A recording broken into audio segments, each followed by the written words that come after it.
Good evening. My name is Phil Easter, historian and writer from Baltimore, Maryland, also known as the Amazing Memory Man. We are recording here on the night of Sunday, December 4th, 2022.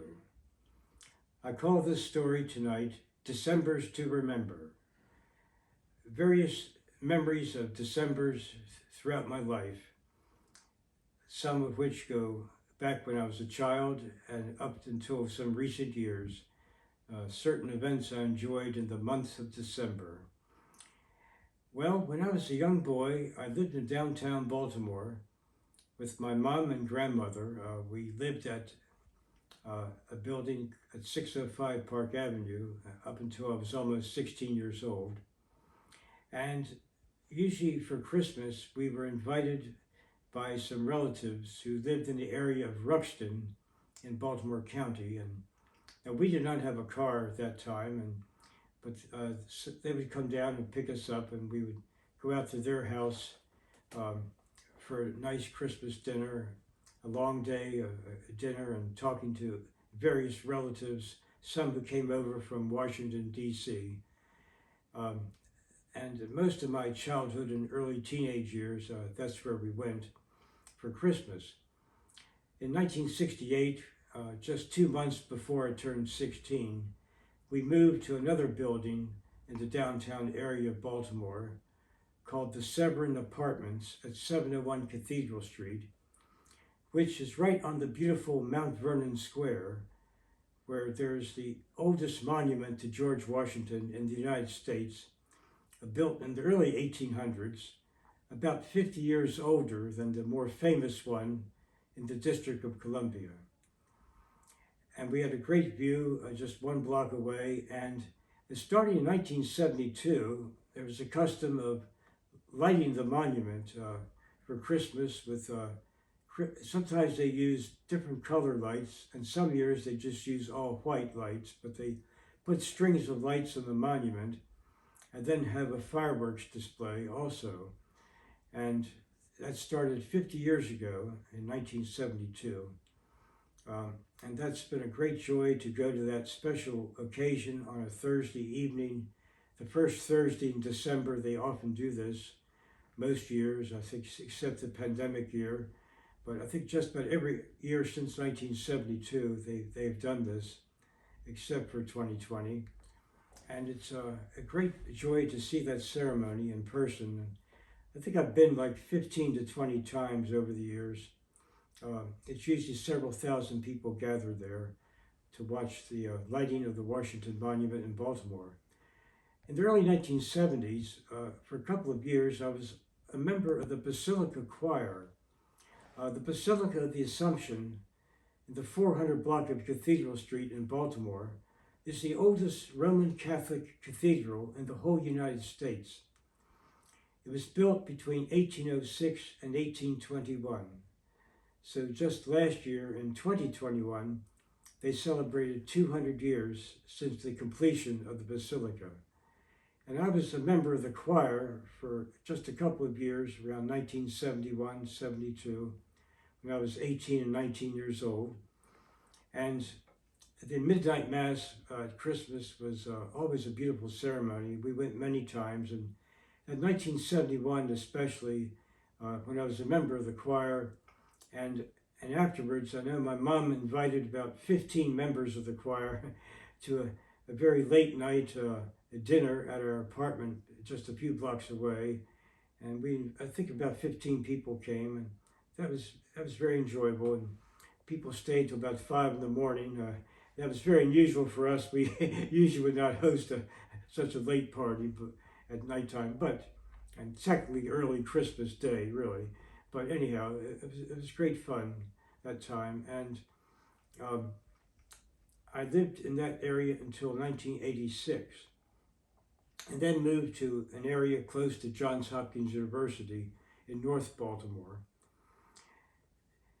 In 1977, though, there was an interesting thing that happened in December.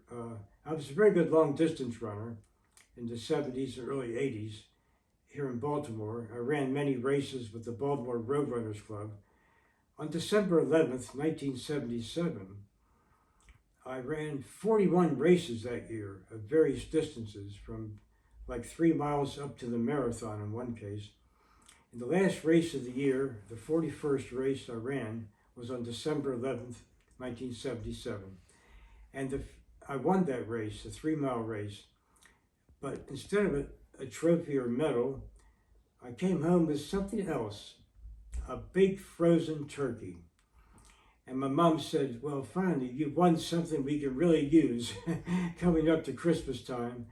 And I said, yes, and here you are, you're cooking it.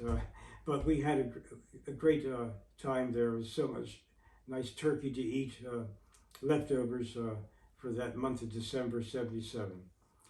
But as I said, in the mid-80s, I moved out to the area near Johns Hopkins University. In 1987, my mom died that year in July. It was a very sad time for me.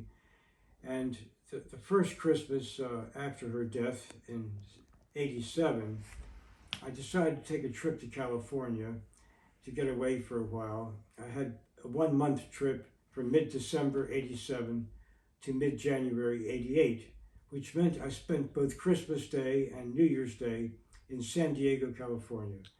But that was a nice change. I met a number of nice people there, even at the hotel where I stayed, and they had a New Year's party, and I enjoyed that. And the city of San Diego has many nice features. So I came back in January of 88. The 2 year period from 87 to 89 was very difficult for me. I was very close to my mom, and I never had siblings, and I was not too close to my father, so it felt like my whole family died, quite frankly. But in 1989, that Christmas in particular was one of the happiest Christmases I ever had in my life.